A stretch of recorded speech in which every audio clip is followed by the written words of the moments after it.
வணக்கம் நேயர்களே. நேயர்கள் அனைவரும் நீடோடி வாழ்க நிம்மதியுடன். இன்றைக்கி நான் ரொம்ப சந்தோஷமாக ஃபீல் பண்ணுறேன். காரணம் என்னன்னா, எனக்கு வந்த ஒரு வீடியோ. அதில் என்கிட்ட ஒரு டாக்டர் ஸ்ரீலக்ஷ்மி அப்படின்னு ஒரு பொண்ணுக்காக அவங்க பேரண்ட்ஸ் ரிஜிஸ்டர் பண்ணியிருந்தாங்க. அவங்க ஜெயின் கம்யூனிட்டி சேர்ந்தவங்க. மாவீர்மல் காடியா, அவங்க ஒய்ஃப் ஜெயந்தி காடியா. அவங்க கடலூரில் 2 மெட்ரிகுலேஷன் ஸ்கூல் நடத்திட்டுருக்காங்க. ஸ்ரீலக்ஷ்மி மெட்ரிகுலேஷன் ஸ்கூல் அப்படின்னு நடத்திட்டுருக்காங்க 2 ஸ்கூல். அதில் அந்த பொண்ணோட அம்மா ஜெயந்தி காடியா எனக்கு சில வீடியோஸ் எல்லாம் அனுப்பிச்சிருந்தாங்க.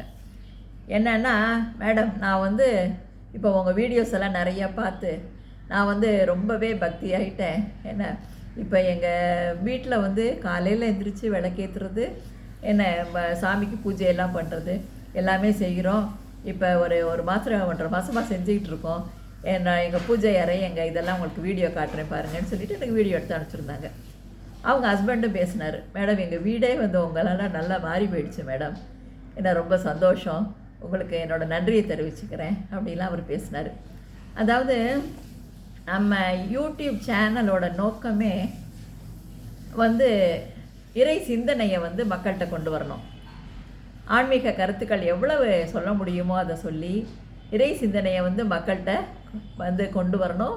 ஏன்னா அது மூலமாக அவங்க வாழ்க்கையில் நிம்மதியும் அமைதியும் பெறணும், சந்தோஷம் அடையணும் அப்படிங்கிற நோக்கத்தில் தான் நம்ம யூடியூப் சேனல் ஆரம்பித்தோம்.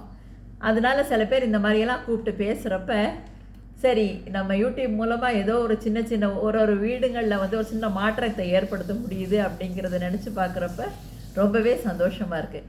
இதுக்கு இறைவனுக்கு நன்றி செலுத்திக்கிறேன். என்ன இந்த மாதிரி நீங்கள் என்ன பண்ணுங்கள், இந்த மாதிரி நல்ல இறை சிந்தனை உள்ள கருத்துக்கள் நான் சில இது சொல்கிறப்ப நீங்களும் கேட்டுட்டு உங்கள் ஃப்ரெண்ட்ஸு ரிலேட்டிவ்ஸ்க்கெல்லாம் ஷேர் பண்ணுங்கள். என்னென்ன உங்களால் முடிஞ்சது ஏன்னா அந்த மாதிரி நீங்கள் ஷேர் பண்ணுங்கன்னு நான் கேட்டுக்கிறேன். வாழ்த்துக்கள்.